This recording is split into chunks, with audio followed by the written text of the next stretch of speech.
Baik, kita masih membahas tentang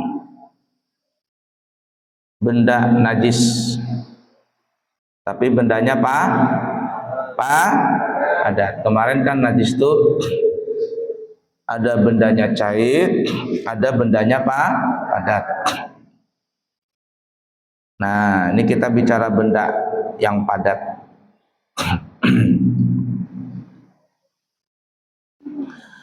Benda yang padat, satu, bangkai. Binatang darat berdarah, binatang darat yang berdarah selain mayat manusia. Nah, situ ya, betul ya. Adapun bangkai binatang laut seperti ikan dan bangkai binatang darat yang tidak berdarah ketika masa hidupnya seperti belalang serta mayat manusia semuanya suci. Perhatikan ini. Dalilnya hurrimat 'alaikumul maitatu, surah Al-Maidah. Diharamkan bagi kalian memakan bangkai. Definisi bangkai. Perhatikan ini ya, definisi bangkai.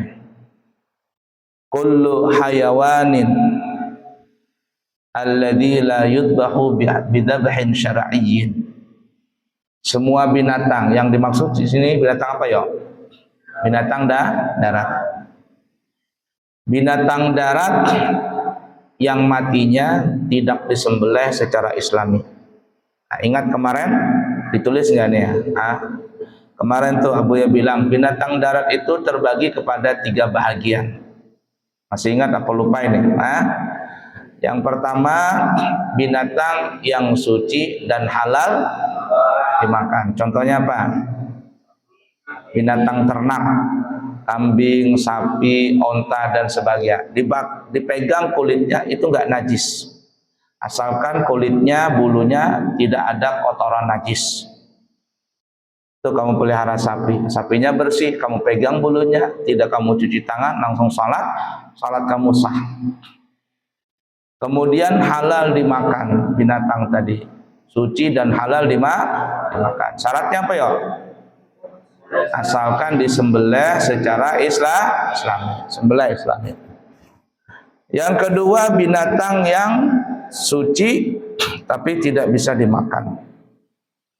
Nah, binatang apa tadi? Binatang yang kedua, binatang apa? Suci tapi tidak bisa dimakan. Apa contohnya? Buaya, kucing, tikus. Suci nggak dipegang? Aja. Ada ular begitu. Ularnya bagus. Kulitnya nggak bernajis dipegang. Kulitnya tadi, ular tadi masih hidup. Di tangan kamu nggak bernajis. Asalkan kulitnya tidak ada najisnya. Megang kucing dipegang nggak najis. Bulunya itu yang masih menempel di badannya dipegang, itu tidak najis. Kamu udah cuci tangan langsung salat kamu sah. Asalkan bulunya masih nempel di badannya dan binatangnya masih hidup. Tapi kalau kucing itu bulu kucing itu lepas, panjang permasalahannya. Pokoknya intinya dulu ya, hukum asal. Bulu kucing kalau nempel di badan itu enggak najis, dipegang suci. Tapi kalau bulu kucing lepas dari badannya, nempel di lantai dan sebagainya, bulunya itu hukumnya najis. Bulu kucing itu najis kalau sudah terlepas. Nah, jadi itu dulu hukum asalnya. Cuma nanti berkembang, kalau sedikit saja nempel di sejadah nih, kucing jalan sini, bulunya ada selembar, 2 lembar saja. Itu najis, tapi najisnya dimaafkan. Kalau banyak tidak dimaafkan. Alias maka harus ditibah dulu. Enggak perlu dicuci. Bulu kucing itu nempel di sejadah, banyak dia. Ya, nggak perlu dicuci, cukup dikibas gini aja sejadahnya, cek, sudah bersih dia. Karena kenapa ya? Karena bulu kucingnya kering. Paham nggak? Tapi kalau terlalu banyak bulunya, banyak banget melihara kucing, bulunya banyak banget, dan bisa dibersihkan sudah.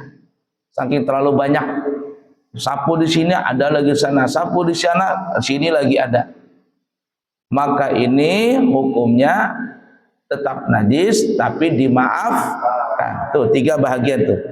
Kalau bulunya kucing terlepas dari badannya sedikit saja, selembar 2 lembar, memang najis. Kalau kita sholat terkena bulu kucing tadi yang sudah terlepas, sholat kita tetap dimaafkan. 2, kalau bulu kucing itu banyak, maka bulu kucing ini najis, yang terlepas nih ya, bulu kucing tadi najis dan kita tidak dimaafkan. Alias kalau sholat kita di bulu kucing, di lantai yang bulu kucingnya banyak, maka sholat kita tidak sah. 2, bulu kucing yang terlepas dari badannya tapi banyak banget, ammatul balwa, artinya tidak bisa lagi dihindari karena saking banyaknya. Apa yang terjadi? Maka sholat kita di situ tetap sah. Nih 3 bahagian.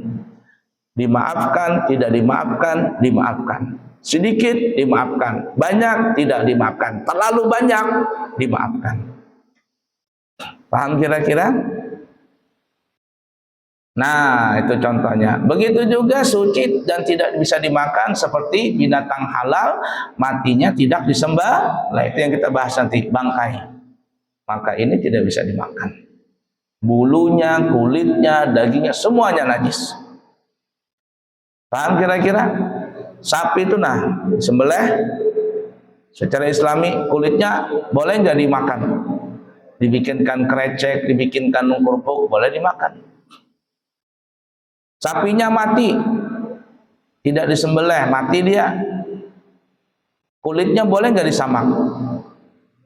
Kulit sapi yang mati tidak disembelih boleh nggak disamak? Boleh. Dijadikan beduk boleh nggak?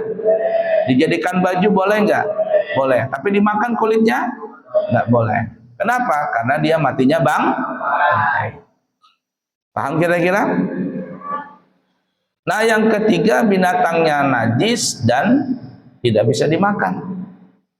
Seperti anjing, babi dan keturunannya. Itu najis, dipegang najis, dimakan tidak bisa. Maka hukumnya adalah bangkai. Tidak bisa dimakan, tidak bisa diapa-apain. Paham tuh? Nah, jadi ada perbedaan sini ya. Ini kamu pahami nih. Kita belajar sini aja lah. Ada 3 hal ini. Tulis supaya kamu paham. Pertama, najis. Pertama suci dulu. Suci. Yang kedua najis. Yang ketiga halal. Tulis ini biar kamu paham. Pertama suci. Kedua najis, ketiga halal. Suci, apa arti suci? Sesuatu benda yang apabila kena badan, pakaian dan tempat, maka boleh dibawa ke dalam sholat. Tulis arti suci nih biar paham. Sesuatu benda, baik benda cair kah, benda padat kah, apabila terkena badan, pakaian, tempat, maka boleh dibawa ke dalam sholat. Ulangin, apa arti suci tadi? Apa arti suci? Sesuatu benda yang apabila kena badan atau pakaian atau tempat, maka boleh dibawa ke dalam sholat. Ditulis biar paham. Itu suci itu, baik benda padat ataupun benda cair. Benda cair seperti minyak, seperti kuah, itu benda cair namanya. Air kelapa, air nira, itu benda cair namanya. Benda padat ya apa saja, kayu mengkayu, apalagi besi membesi, itu benda. Kain mengkain, itu namanya benda padat. Apabila benda itu kena badan, pakaian, tempat, boleh dibawa ke dalam sholat, maka itu namanya suci. Satu. Dua, najis. Apa arti najis? Tulis. Najis itu adalah semua yang kotor, semua benda yang kotor yang tidak boleh dibawa ke dalam sholat, alias tidak sah sholatnya. Semua benda kotor yang mencegah sahnya sholat. Nah gitu aja dah. Tulis Tengku. Yang disebut najis adalah apa ya? Semua benda yang kotor yang bisa mencegah sahnya sholat.